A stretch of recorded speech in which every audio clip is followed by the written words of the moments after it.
ನಮಸ್ಕಾರ ಫ್ರೆಂಡ್ಸ್, ಎಲ್ಲ ಹೇಗಿದ್ದೀರಾ? ನಾನು ನಿಮ್ಮ ಮನೆ ಮಗಳು ಮಾಲಾ. ನಾನು ಸೂಪರ್. ನೀವೆಲ್ಲ ಹೇಗಿದ್ದೀರಾ? Welcome to my channel. Okay, ನಾನು ಇವತ್ತು ಸಂಡೇ ಸ್ಪೆಷಲ್ ಮಾಡೋಣ ಅಂದ್ಕೊಂಡು ಲೇಟಾಗಿ ಎದ್ದಿದ್ದು ಅಂದರೆ 8:30 9 ಗಂಟೆ ಆಗಿರ್ತಿದ್ರು ಹೊತ್ತಿಗೆ. ಬಟ್ ಹೊಟ್ಟೆ ಬೇರೆ ಹಸಿತಾ ಇತ್ತಲ್ಲ, ಸೊ ಹಾಗಾಗಿ ಮನೇಲಿ ಪನ್ನೀರ್ ತೊಗೊಂಬಂದು ಇಟ್ಟಿದ್ದೆ. ಅದನ್ನೇ ಮಾಡೋಣ ಅಂದ್ಕೊಂಡು ರೆಡಿ ಮಾಡ್ಕೊತಾ ಇದ್ದೀನಿ. ಪನ್ನೀರು ಮಾಡಿಬಿಟ್ಟು ಪಲಾವ್ ಮಾಡೋಣ ಅಂದ್ಕೊಂಡು. ಸೊ ಓಕೆ, ಎಲ್ಲ ರೆಡಿ ಮಾಡ್ಕೊಳಕ್ಕೆ ಯಾವ್ಯಾವ ಥರ ಇದೆ ಅಂತ ಎಲ್ಲ ರೆಡಿ ಮಾಡ್ತಾಯಿದ್ದೀನಿ ನೋಡಿ. ಜೊತೆಗೆ ಹಸಿಮೆಣ್ಸಿನ್ಕಾಯಿ, ಕೊತ್ತಂಬರಿ ಸೊಪ್ಪು, ಪುದೀನ ಸೊಪ್ಪು ಮತ್ತು ಬೆಳ್ಳುಳ್ಳಿ, ಶುಂಠಿನೆಲ್ಲ ನಾನು ರುಬ್ಬಕ್ಕೆ ತೊಗೊತೀನಿ. ತರಕಾರಿ ಆಲ್ಮೋಸ್ಟ್ ಕ್ಯಾರೆಟು ಮತ್ತು ಬೀನ್ಸ್ನ ನಾನು ಹೆಚ್ಚಿಟ್ಕೊಂಡಿದ್ದೀನಿ. ಹಸಿಮೆಣ್ಸಿನ್ಕಾಯಿನೂ ಆಲ್ಮೋಸ್ಟ್ ನಾನು ರುಬ್ಕೊತೀನಿ, ಏಕೆಂದರೆ ನಮ್ಮ ಯಜಮಾನ್ರಿಗೆ ಬಾಯಿಗೆಲ್ಲ ಸಿಗಬಾರ್ದು ಅದು. ಹಾಗಾಗಿ ಅದ್ರ ಜೊತೆಗೆ ನನ್ನ ಮಗಳಿದ್ದಾಳಲ್ಲ, ಅವಳು ಎಷ್ಟು ತೀಟೆ ಅಂತಂದರೆ ಬಾಕ್ಸ್ನೆಲ್ಲ ಇಟ್ಕೊಂಡಮ್ಮ ನಾನು ತರಕಾರಿ ಮಾಡ್ತೀನಿ, ಈ ತರಕಾರಿ ಮಾಡ್ತೀನಿ ಅಂತ ಹೋಗ್ತಾ ಇದ್ದಾಳೆ. ಬಟ್ ಕ್ಯೂಟಾಗಿತ್ತು ಅದು ನೋಡೋಕೆ. ಒಂಥರ ಮನೇಲಿ ಮಕ್ಕಳಿದ್ರೇ ಚೆಂದ ಅಲ್ವಾ. ಸೊ ಹಾಗಾಗಿ ಅವಳು ಒಂಥರ ನಮಗೆ ಒಂಥರ ಎನರ್ಜಿ ಬೂಸ್ಟ್ ಅವಳು. ನನಗಂತೂ ತುಂಬ ಚೆನ್ನಾಗಿ ಆಟ ಆಡ್ಕೊತಿರ್ತಾಳೆ ಮತ್ತು ಎಲ್ಲ ಥರ ತೀಟೆ ಮಾಡ್ತಿರ್ತಾಳೆ. ಇವತ್ತೂ ಅಷ್ಟೇ ಅವಳು ಬಾಕ್ಸ್ನೆಲ್ಲ ಇಟ್ಬಿಟ್ಟು ಜೋಡಿಸ್ಬಿಟ್ಟು ಇದು ಮಾಡ್ತಾಯಿದ್ಲು. ಅದ್ರ ಜೊತೆಗೆ ಪನ್ನೀರ್ ಇಟ್ಕೊಂಡವ ನನಗೆ ಬೇಗ ಬೇಗ ಮಾಡಮ್ಮ ಹೊಟ್ಟೆ ಹಸಿ ಅಂತ ಅದನ್ನೂ ಹೇಳ್ತಾನೆ ಇದ್ಲು. ಪನ್ನೀರ್ನೆಲ್ಲ ತೋರಿಸ್ತಾ ಇದ್ಲು. ಫೋಸ್ ಕೊಡ್ತಾಳೆ ನೋಡಿ, ಇವಾಗ ಎಷ್ಟು ಚೆನ್ನಾಗಿ ಕೊಡ್ತಾಳೆ. ನಮ್ಮ ಯಜಮಾನ್ರು ಇಟ್ಕೊಳ್ಳೆ ಅಂತಂದರೆ ಫೋಸ್ ಕೊಡ್ತೀನಿ ಪಪ್ಪ ಅಂದ್ಬಿಟ್ಟು ಫೋಸ್ ಕೊಟ್ಟಳು. ತುಂಬ ಚೆನ್ನಾಗಿತ್ತು. ಅದೇ ತಕ್ಷಣಕ್ಕೆ ನಾನು ಟೊಮೊಟೊ ಮತ್ತು ಈರುಳ್ಳಿನೆಲ್ಲ ಕಟ್ ಮಾಡಿ ಇಟ್ಕೊಂಡೆ. ಮತ್ತು ಪನ್ನೀರನ್ನ ನಾನು ಸ್ವಲ್ಪ ಸಣ್ಣ ಸಣ್ಣಕ್ಕೆ ಸ್ಲೈಸ್ ಮಾಡಿ ಮಾಡ್ಕೊತೀನಿ, ಚೆನ್ನಾಗಿ ಕಾಣಬೇಕಲ್ವ, ಹಾಗಾಗಿ ಅಷ್ಟೇ. ಬಟ್ ನೀವು ಇದೇ ಥರನೇ ಮಾಡ್ಕೊಳ್ಳಿ, ಚೆನ್ನಾಗಿರುತ್ತೆ. ಮತ್ತು ಪನ್ನೀರ್ ಪಲಾವ್ ಎಷ್ಟು ಚೆನ್ನಾಗಿದೆಲ್ಲ, ಹೇಳೋಕ್ಕೆ ಒಂಥರ ಟೇಸ್ಟಿಯಾಗಿದೆ ಮಾತ್ರ. ಬಟ್ ತುಂಬ ಚೆನ್ನಾಗಿ ಬಂದಿತ್ತು ಮಾತ್ರ ಪನ್ನೀರ್ ಪಲಾವ್. ಯಾವ ಥರ ಮಾಡೋದು ಅಂತ ರೆಸಿಪಿನ ನನಗೆ ತೋರಿಸ್ತೀನಿ. ಫಸ್ಟು ನಾರ್ಮಲ್ ನಾನು ಕುಕ್ಕರಲ್ಲೇ ಮಾಡ್ಕೊತಾ ಇದ್ದೀನಿ. ನೀವು ತಪ್ಪಲಿ ಮಾಡ್ಕೊತೀನಿ ಅಂದರೆ ಮಾಡ್ಕೊಬೋದು, ಬಟ್ ನಾನು ಇಲ್ಲಿ ಕುಕ್ಕರ್ ತೊಗೊಂಡಿದ್ದೀನಿ. ಕುಕ್ಕರಿಗೆ ಎಣ್ಣೆ ಕಾಯೋಕ್ಕಿಟ್ಟೆ. ಸ್ವಲ್ಪ ಉಪ್ಪು, ಖಾರದ ಪುಡಿ ಮತ್ತು ಜೊತೆಗೆ ನಾನಿಲ್ಲಿ ಪೆಪ್ಪರ್ನ ಯೂಸ್ ಮಾಡಿದ್ದೀನಿ. ಏಕೆ ಅಂತ ಹೇಳ್ತೀನಿ ಮುಂದಕ್ಕೆ, ಎಲ್ಲೂ ಯಾರೂ ಸ್ಲಿಪ್ ಮಾಡಬೇಡಿ, ವಿಡಿಯೋ ವಾಚ್ ಮಾಡಿ. ನಾನು ಪೆಪ್ಪರ್ನ ಏನಕ್ಕೆ ತೊಗೊಂಡಿದ್ದೀನಿ ಅಂತಂದರೆ, ಪನ್ನೀರ್ ತೊಗೊಂಡಿದ್ನಲ್ಲ, ಆ ಪನ್ನೀರ್ ಇತ್ತಲ್ಲ, ಆ ಪನ್ನೀರಿಗೆ ಪೆಪ್ಪರ್ನ ಹಾಕಿದ್ರೆ ತುಂಬ ಟೇಸ್ಟಿಯಾಗಿರುತ್ತೆ, ತುಂಬ ಚೆನ್ನಾಗಿರುತ್ತೆ. ಸೊ ಹಾಗಾಗಿ ನಾನಿಲ್ಲಿ ಏನು ಹೆಚ್ಚಿಟ್ಕೊಂಡಿದ್ನಲ್ಲ ಪನ್ನೀರ್ನ, ಅದನ್ನೆಲ್ಲ ಬಿಡಿ ಮಾಡ್ಕೊತಾ ಇದ್ದೀನಿ. ಮತ್ತು ಅದನ್ನು ಕುಕ್ಕರಿಗೆ ಹಾಕ್ಕೊಂಡು ಬಾಣಲಿಲಿ ಮಾಡ್ಕೊಬೇಕಿತ್ತು. ಬಟ್ ಬಾಣಲಿ ಯಾಕೆ, ಕುಕ್ಕರಲ್ಲೇ ಮಾಡ್ಕೊಳೋಣ ಅಂತ ಹೇಳ್ಬಿಟ್ಟು ಕುಕ್ಕರಲ್ಲೇ ಅದನ್ನು ಫ್ರೈ ಮಾಡ್ಕೊತಾ ಇದ್ದೀನಿ. ಇದು ಥರ ಚೆನ್ನಾಗಿ ಫ್ರೈ ಮಾಡಿಕೊಂಡ್ರೆ ಚೆನ್ನಾಗಿರುತ್ತೆ, ಇಲ್ಲಾಂದರೆ ಒಂಥರ ಸಿಹಿ ಆಗಿರುತ್ತೆ, ಚೆನ್ನಾಗಿರಲ್ಲ.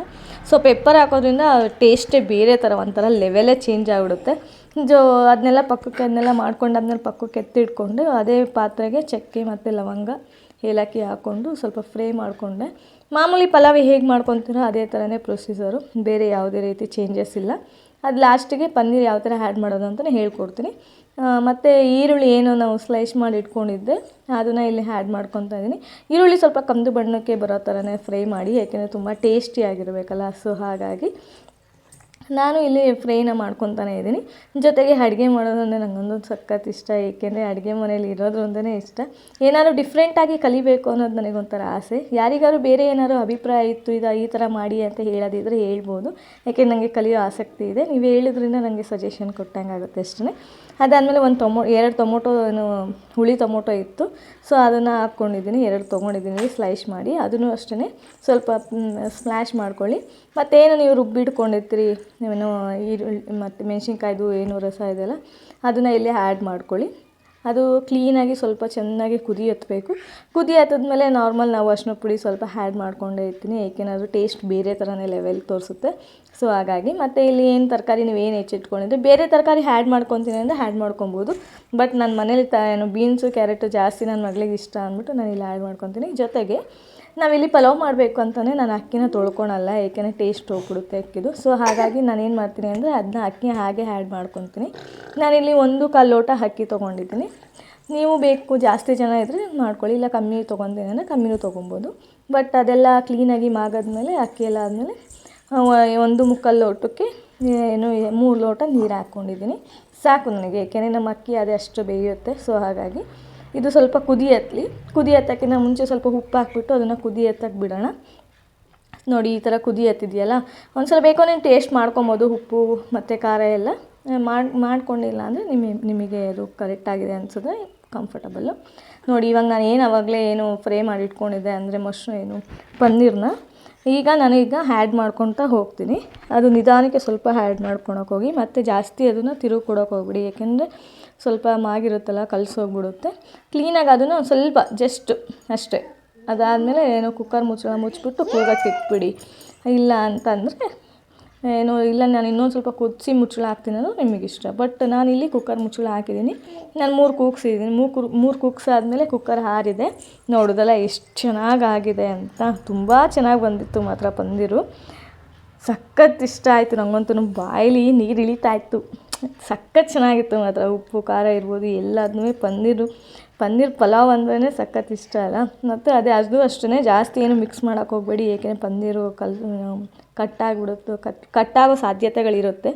ಬಟ್ ಜಾಸ್ತಿ ಇದು ಮಾಡೋಕ್ಕೆ ಹೋಗಬೇಡಿ. ಜಸ್ಟ್ ಸ್ವಲ್ಪ ಸಿಂಪಲ್ಲಾಗಿ ತಿರುಕೊಡಿ.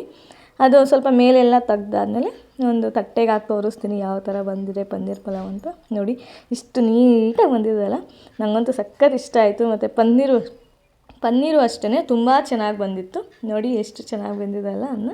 ಇದೇ ಥರನೇ ನಾವು ಮಾಡ್ಕೊಂಡಿದ್ದು. ಬಟ್ ಅದೇ ಥರನೇ ನಾವು ಸಂಡೇ ಸ್ಪೆಷಲ್ ಇತ್ತಲ್ಲ, ಸೊ ಹೊರಗಡೆ ಎಲ್ಲರೂ ಹೋಗೋಣ ಅಂತಲೂ ಪ್ಲ್ಯಾನ್ ಮಾಡಿಕೊಂಡು ಅಷ್ಟರಲ್ಲಿ ನಮ್ಮ ಮೈದನ ಫೋನ್ ಮಾಡಿದ್ರು, ಬನ್ನಿ ಮನೆಗೆ ಏನಾದ್ರು ಸ್ಪೆಷಲ್ ಮಾಡಿಬಿಟ್ಟು ಎಲ್ಲರೂ ಹೋಗಿ ಬರೋಣ ಮನೆಗೆ ಎಲ್ಲ ಹೊರಗಡೆ ಅಂತಂದರು. ಓಕೆ ಆಯಿತು ಅಂದ್ಬಿಟ್ಟು ನಾವೆಲ್ಲ ರೆಡಿ ಆಗೋಕ್ಕೆ ಸ್ಟಾರ್ಟ್ ಮಾಡಿಕೊಂಡು, ಅದ್ರ ಜೊತೆಗೆ ನನ್ನ ಮಗಳು ಅಮ್ಮ ನಾನು ಮುದ್ದೆ ಕರ್ತೀನಿ ಇರಮ್ಮ ಅಂತ ಹೇಳ್ತಾನೆ ಇದ್ಲು. ಅಷ್ಟರಲ್ಲಿ ನಾನೆಲ್ಲ ರೆಡಿ ಮಾಡ್ಕೊತಾ ಇದ್ದೆ. ನಮ್ಮ ಯಜಮಾನನ ಮಗಳೂ ಆಟ ಆಡ್ತಾನೆ ಇದ್ದರು.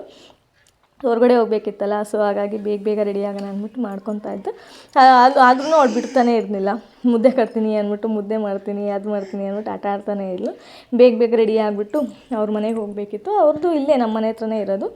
ಏನೋ 1-1.25 ಕಿಲೋಮೀಟ್ರ್ ಆಗುತ್ತೆ ಅಷ್ಟೇ. ಬಟ್ ಅವ್ರ ಮನೆಗೆ ಹೋದಾಗಲೂ ತುಂಬಾ ಚೆನ್ನಾಗಿ ಎಂಜಾಯ್ ಮಾಡೋಣ ಅಂದ್ಕೊಂಡು ಪ್ಲ್ಯಾನ್ ಮಾಡಿಕೊಂಡು, ಅವಳು ಬಾ ಅಂತಂದರೆ ತುಂಬ ತೀಟೆ ಅಲ್ವಾ. ಫಸ್ಟೇ ನೀವೇ ನೋಡಿದ್ರಲ್ವ ಅವಳು ಯಾವ ಥರ ಆಡ್ತಾಳೆ ಅಂತ. ನೋಡಿ ಆಚೆಡೆ ಬಂದುಬಿಟ್ಟು ತಮಟೆ ಹೊಡಿತಾ ಇದ್ಲು. ಪಾರಿವಾಳ ಎಲ್ಲ ಬಂದಿತ್ತು, ಅದನ್ನೆಲ್ಲ ಓಡಿಸ್ತಾ ಇದ್ಲು, ಓಡು ಅಂತ. ಬಟ್ ಅಷ್ಟು ಬೇಗ ನಾವೆಲ್ಲ ರೆಡಿ ಆಗಿಬಿಟ್ಟು ಅವ್ರ ಮನೆಯಿಂದ ಹೋಗಿ ಫಸ್ಟು ಪಾರ್ಕಿಗೆ ಹೋಗೋಣ, ಆಮೇಲೆ ಅವ್ರ ಮನೆಗೆ ಹೋಗೋಣ ಅಂದ್ಕೊಂಡು ಓಕೆ ಅಂದ್ಕೊಂಡು ಫಸ್ಟ್ ಪಾರ್ಕಿಗೆ ಹೋದ್ವಿ. ನೋಡಿ ನನ್ನ ಮೈದನ ಅವ್ರ ಮಿಸ್ಸಸ್ಸು ಅವ್ರ ಪಾಪು ತುಂಬ ಚೆನ್ನಾಗಿ ಆಟ ಆಡ್ತಿದ್ದು. ಅವಳು ಫಸ್ಟ್ ಟೈಮ್ ಆ್ಯಕ್ಚುಲಿ ಪಾರ್ಕಿಗೆ ಬಂದಿದ್ದು, ಭಯ ಪಡ್ತಾಯಿದ್ಲು. ಬಟ್ ನನ್ನ ಮಗಳು ನೋಡಿ ಹೆಂಗೆ ಜಾರ್ತಾ ಇದ್ದಾಳೆ ಅಂತ. ನೋಡಿ ಹೆಂಗೆ ಬಂದುಬಿಟ್ಲಲ್ಲ. ತುಂಬ ಚೆನ್ನಾಗಿತ್ತು ಮಾತ್ರ, ಎಂಜಾಯ್ ಮಾಡಿದ್ದು. ಅದು ತುಂಬ ಚೆನ್ನಾಗಿತ್ತು ಕೂಡ. ಸುತ್ತಮುತ್ತ ಅವ್ರ ಮನೆ ಹತ್ರ ಇರೋದು ಪಾರ್ಕು. ಏನು ಮಕ್ಕಳಿಗಾಗಿರ್ಬೋದು ದೊಡ್ಡವರಿಗಾಗಿರ್ಬೋದು ತುಂಬ ನೀಟ್ನೆಸ್ ಮೇಂಟೈನ್ ಮಾಡಿದರು ಪಾರ್ಕಲ್ಲೂ. ಅವ್ರು ಆ ಕಡೆ ಈ ಕಡೆ ಎಲ್ಲ ನನ್ನ ಮಗಳೂ ಮಾತಾಡ್ತೀನಿ ಅಂತ ಹೇಳ್ತಾ ಇದ್ದಾಳೆ. ಬಟ್ ಇವತ್ತೇ ಫಸ್ಟ್ ಟೈಮ್ ಅವ್ಳು ಮಾತಾಡೋಕ್ಕೆ ಬಂದಿರೋದು. ನೋಡಿ ಮಾತಾಡಮ್ಮ. ಹಾಯ್ ಏನು. ಬಟ್ ತುಂಬ ಚೆನ್ನಾಗಿತ್ತು ಹೋಗಿದ್ದ ಜಾಗ ಅಂತೂ, ಪ್ಲೇಸಸ್ಸು. ಏಕೆಂದರೆ ಅವರು ಫಸ್ಟ್ ಟೈಮ್ ಅವ್ರ ಪಾಪುನ ಕರ್ಕೊಂಡು ಹೋಗಿದ್ರು. ಬಟ್ ನನ್ನ ಪಾಪುನ ಕರ್ಕೊಂಡು ಹೋಗ್ತಾನೆ ಇರ್ತೀವಿ. ಅವಳು ಬಟ್ ಎಲ್ಲೂ ಏನು ಊರಿಗೆಲ್ಲ ಹೋದರೆ ತುಂಬ ಮಿಸ್ ಮಾಡ್ಕೊತಾಳೆ. ಏನಾದ್ರು ಪಾರ್ಕ್ ನೋಡಿದ್ರೆ ಅಮ್ಮ ಪಾರ್ಕಿಗೆ ಕರ್ಕೊಂಡು ಹೋಗು, ಅಲ್ಲಿ ಇಲ್ಲಿ ಕರ್ಕೊಂಡು ಹೋಗು ಅಂತ. ಬಟ್ ಊರಿಗೆ ಹೋಗಿ 1.25 ತಿಂಗಳು 2 ತಿಂಗಳೇ ಆಗಿತ್ತು. ಪಾಪ ಅವಳನ್ನ ಎಲ್ಲೂ ಹೊರಗಡೆನೇ ಕರ್ಕೊಂಡು ಹೋಗಿರ್ಲಿಲ್ಲ. ಬಟ್ ಇವತ್ತು ನಿನ್ನೆ ಹೋಗಿದ್ದಂತೂ ನಂಗೆ ತುಂಬ ಖುಷಿ ಆಯಿತು. ಏಕೆಂದರೆ ಅವಳು ಅಷ್ಟು ಚೆನ್ನಾಗಿ ಆಟ ಆಡಿದ್ಲು. ಮತ್ತು ಅವಳನ್ನ ನೋಡಿಕೊಂಡು ಅವ್ರ ತಂಗಿನೂ ಅಷ್ಟೇ ಚೆನ್ನಾಗಿ ಆಟ ಆಡ್ತಾಯಿದ್ಲು. ಏಕೆಂದರೆ ಮಕ್ಕಳನ್ನ ಹೊರಗಡೆ ಈ ಥರ ಎಲ್ಲ ಕರ್ಕೊಂಡೋಗಿ ಅವರಿಗೆ ಮನೋರಂಜನೆ ಮಾಡಿಸಿದ್ರೆ ತುಂಬ ಚೆನ್ನಾಗಿರುತ್ತೆ. ಮನೇಲೇ ಕೂಡ ಹಾಕ್ಕೊಂಡಿದ್ರೆ ಏನೂ ಪ್ರಯೋಜನ ಇಲ್ಲ. ಮಕ್ಕಳನ್ನ ಆಡೋಕ್ಕೆ ಬಿಡಬೇಕು, ನೋಡಬೇಕು, ಬಿದ್ದರೂ ಪರವಾಗಿಲ್ಲ ಅಂತ ಅವ್ರಿಗೆ ಧೈರ್ಯ ತುಂಬಬೇಕು. ಬಿದ್ದರೂ ನೆಕ್ಸ್ಟ್ ನೀನು ಆಡ್ತೀಯಾ, ಚೆನ್ನಾಗಿ ಆಡ್ತೀಯಾ ಅಂತ ಹೇಳಿಬಿಟ್ಟು ಹೇಳ್ಕೊಡ್ಬೇಕು. ಹಾಗಿದ್ರೇ ಮಕ್ಕಳು ಕಲಿಯೋಕ್ಕಾಗೋದು, ಇಲ್ಲ ಅಂದರೆ ಕಲಿಯಲ್ಲ. ಎಲ್ಲ ಪೇರೆಂಟ್ಸಿಗೂ ನಾನು ಹೇಳೋದಿಷ್ಟೇ, ಮಕ್ಕಳನ್ನ ಮನೇಲೇ ಇಟ್ಕೊಳಕ್ಕೆ ಹೋಗಬೇಡಿ. ಮಕ್ಕಳನ್ನ ಹೊರಗಡೆನೂ ಬಿಡಿ, ಮತ್ತು ಜನಗಳ ಹತ್ರ ಬೆರೆಯೋಕ್ಕೂ ಬಿಡಿ. ಮಕ್ಕಳು ಮಕ್ಕಳು ಹಾಡ್ತಾನೆ ಇದ್ರೇ ಅದು ಚೆಂದ. ಇಲ್ಲ ಅಂತಂದರೆ ಅದೇನು ಅವರಿಗೆ ತಲೆಗೆ ಹೋಗಲ್ಲ. ಮಕ್ಕಳು ಹೊರಗಡೆ ಎಷ್ಟು ಚೆನ್ನಾಗಿ ಆಡ್ತಾರೋ ಅಷ್ಟೇ ಒಳ್ಳೆಯದು ಅಂತ ಹೇಳೋಕ್ಕೆ ಇಷ್ಟಪಡ್ತೀನಿ. ಈ ವಿಡಿಯೋ ನಿಮಗೆ ಇಷ್ಟ ಆಯಿತು ಅಂತಂದರೆ ನಿಮ್ಮ ಫ್ಯಾಮಿಲಿ ಫ್ರೆಂಡ್ಸಿಗೆ ಶೇರ್ ಮಾಡಿ, ಹಾಗೆ ಸಬ್ಸ್ಕ್ರೈಬ್ ಮಾಡಿ ಅಂತ ಹೇಳೋಕ್ಕೆ ಇಷ್ಟಪಡ್ತೀನಿ. ಜೊತೆಗೆ ತುಂಬ ಚೆನ್ನಾಗಿತ್ತು ಪಾರ್ಕಲ್ಲಿ. ಜೋಕಾಲಿ ಎಲ್ಲ ಆಡಿದ್ರು ಮಕ್ಕಳು, ಉಯ್ಯಾಲೆ ಆಡಿದ್ರು, ಜಾರಬಂಡಿ ಆಡಿದ್ರು, ತುಕೆ ಬೆಣ್ಣೆ ಆಡಿದ್ರು. ಜೊತೆಗೆ ನಾವುಗಳು ಅಲ್ಲಿ ಎಲ್ಲ ಮಾಡೋದು. ಅದು ವಿಡಿಯೋ ಹಾಕಿಲ್ಲ, ಬೇಜಾರು ಮಾಡ್ಕೊಳಕ್ಕೆ ಹೋಗಬೇಡಿ. ದೊಡ್ಡವರಿಗಂತೂ ಎಕ್ಸಸೈಸಿಗೆ ಜಿಮ್ಮಿಗೆ ಹೋಗ್ತೀನಿ, ಎಲ್ಲ ದುಡ್ಡು ಖರ್ಚು ಮಾಡ್ತೀನಿ ಅನ್ನೋರು ಒಂದು ಸಲ ನೀವು ನಿಮ್ಮ ಅಕ್ಕಪಕ್ಕ ಇರೋ ಪಾರ್ಕಿಗೆ ಹೋಗಿ ನೋಡಿ ಎಷ್ಟು ಕ್ಲೀನಾಗಿ ಗೌರ್ಮೆಂಟ್ ಅವರೆಲ್ಲ ಮಾಡಿದ್ದಾರೆ ಅಂತ. ಜಿಮ್ಮಲ್ಲಿ ಏನು ಮಾಡ್ತಿರೋ ಅದೇ ಥರನೇ ಇಲ್ಲಿ ಮಾಡ್ಬೋದು. ಜೊತೆಗೆ ಮಕ್ಕಳನ್ನೂ ಕರ್ಕೊಂಡೋದ್ರೆ ಅವರು ಒಂದು ಕಡೆ ಆಡ್ತಾರೆ, ನೀವು ಒಂದು ಕಡೆ ಎಕ್ಸಸೈಸ್ ಮಾಡಿಸ್ಬೋದು. ಏಕೆಂದರೆ ಇವತ್ತು ನಾವು ಹೋಗಿದ್ದು ಆ ಥರ ಚೆನ್ನಾಗಿತ್ತು ಪ್ಲೇಸಸ್ಸು. ನಿಮ್ಮ ಮನೆ ಅಕ್ಕಪಕ್ಕದಲ್ಲೂ ಇರುತ್ತೆ, ನೀವು ಒಂದು ಸಲ ಕಣ್ಣಾಡಿಸಿ ನೋಡಿ ಅಂತ ಹೇಳೋಕ್ಕೆ ಇಷ್ಟಪಡ್ತೀನಿ. ಏಕೆಂದರೆ ಎಲ್ಲೋ ಹೋಗಿ ನೀವು ದುಡ್ಡನ್ನ ಖರ್ಚು ಮಾಡಿ ನಿಮ್ಮ ಮನೋರಂಜನೆನ ಹಾಳು ಮಾಡೋಕ್ಕಿಂತ ಮುಂಚೆ ಮಕ್ಕಳೂ ಈ ಥರ ಕರ್ಕೊಂಬರೋದ್ರಿಂದ ಅವರಿಗೂ ಎಂಟರ್ಟೈನ್ಮೆಂಟ್ ಆಗುತ್ತೆ, ನಿಮಗೂ ಒಂದು ಕಡೆ ಎಂಟರ್ಟೈನ್ಮೆಂಟ್ ಆಗುತ್ತೆ ಅಂತ ಹೇಳೋಕ್ಕೆ ಇಷ್ಟಪಡ್ತೀನಿ. ನೋಡಿ ಯಾವ ಥರ ಎಲ್ಲ ಇದೆ ಏನು ಫೆಸಿಲಿಟೀಸು ನಮ್ಮ ಗೌರ್ಮೆಂಟೇ ನಮಗೆ ಮಾಡಿಕೊಟ್ಟಿರುವಾಗ ನಾವು ಯಾಕೆ ಎಲ್ಲ ಕಡೆ ಹೋಗಬೇಕು, ದುಡ್ಡನ್ನ ವ್ಯರ್ಥ ಮಾಡಬೇಕು ಅಲ್ವಾ? ನೀವೇನಂತೀರ ಈ ಅಭಿಪ್ರಾಯಕ್ಕೆ? ನಿಮ್ಮ ಅನಿಸಿಕೆನ ಕಮೆಂಟ್ ಬಾಕ್ಸಲ್ಲಿ ತಿಳಿಸ್ಬೋದು. ನೋಡಿ ನನ್ನ ತಂಗಿನೂ ಅವಳು ಎಕ್ಸಸೈಸ್ ಮಾಡ್ತಾಳೆ ನೋಡಿ, ಎಲ್ಲೂ ಹೊರಗಡೆ ಹೋಗಂಗೆ ಇಲ್ಲ. ನಾವು ಅಕ್ಕಪಕ್ಕ ಇರೋ ಪಾರ್ಕ್ಗಳಲ್ಲಿ ಹೋಗಿ ಎಕ್ಸಸೈಸ್ ಮಾಡೋದ್ರಿಂದ ಎಷ್ಟು ಬೆನಿಫಿಟ್ ಇದೆ ಅಂತ ನಿಮಗೆ ಗೊತ್ತಿರುತ್ತಲ್ವ. ಈ ವಿಡಿಯೋ ನೋಡಿದರೆ ನಿಮಗೆ ಅದಂತ ಅನಿಸುತ್ತೆ ಎಷ್ಟು ಚೆನ್ನಾಗಿದೆ ಅಂತ. ಅದ್ರ ಜೊತೆಗೆ ನನ್ನ ಮಗಳದು ಮತ್ತು ನನ್ನ ಪಾಪುದು ಅಂದರೆ ತಂಗಿ ಪಾಪುದೂ ಸ್ಲೋ ಮೋಷನ್ ಒಂದು ವಿಡಿಯೋ ಹಾಕಿದ್ದೀನಿ, ಜಾರಬಂಡಿ ಆಡ್ತಾ ಇರೋದು. ತುಂಬ ಚೆನ್ನಾಗಿ ಬಂದಿತ್ತು ಮಾತ್ರ. ಈ ವಿಡಿಯೋ ತುಂಬ ಚಿಕ್ಕದಾಗಿದೆ ಅಂತ ಯಾರು ಎಲ್ಲೂ ಬೇಜಾರು ಮಾಡಿಕೊಂಡು ನೋಡ್ದಲೇ ಇರೋಕ್ಕೆ ಹೋಗಬೇಡಿ, ತುಂಬ ಚೆನ್ನಾಗಿದೆ ವಿಡಿಯೋಸು.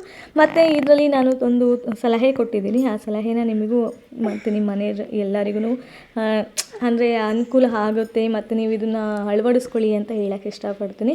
ಏಕೆಂದರೆ ನಮ್ಮನೆ ಅಕ್ಕಪಕ್ಕದಲ್ಲಿ ಏನಾದ್ರು ಇತ್ತು ಅಂತಂದರೆ ನಾನು ಡೈಲಿ ಹೋಗಿ ಯೋಗಾಸನ ಎಕ್ಸಸೈಸ್ ಎಲ್ಲ ಮಾಡ್ಕೊತಾ ಇದ್ದೆ. ಬಟ್ ಅಕ್ಕಪಕ್ಕದಲ್ಲಿ ಈ ಥರ ಯಾವುದೂ ಇಲ್ಲ, ಅವ್ರ ಮನೆ ತಾವಿದೆ. ಎವ್ರಿ ಸಂಡೇ ಹೋಗೋಕ್ಕೆ ನಾವು ಪ್ಲ್ಯಾನ್ ಮಾಡ್ಕೊಂಡಿದ್ದೀವಿ, ಏಕೆಂದರೆ ತುಂಬ ಚೆನ್ನಾಗಿದೆ. ಜೊತೆಗೆ ಆ ಕಡೆ ಈ ಕಡೆ ಸ್ವಿಮ್ಮಿಂಗ್ ಪೂಲು ಇದೆ. ಮಕ್ಕಳನ್ನ ಜಾಯ್ನಿಂಗ್ ಮಾಡಿಸ್ತೀನಿ ಅಂತಂದರೆ ಮಾಡಿಸ್ಬೋದು. ನೋಡೋಣ, ನನ್ನ ಮಗಳು ದೊಡ್ಡಳಾದರೆ ಖಂಡಿತವಾಗ್ಲೂ ನಾನು ಸ್ವಿಮ್ಮಿಂಗ್ ಹಾಕೋಕ್ಕೆ ಇಷ್ಟಪಡ್ತೀನಿ. ಇದೆಲ್ಲ ಆದಮೇಲೆ ಒಂದು ಲಾಸ್ಟ್ ಪಿಕ್ಕು ಏನು ಹೊರಡೋಕ್ಕಿಂತ ಮುಂಚೆ ತೊಗೊಳೋಣ ಅಂತ ಹೇಳ್ಬಿಟ್ಟು ತೊಗೊಂಡೆ. ತುಂಬ ಚೆನ್ನಾಗಿತ್ತು.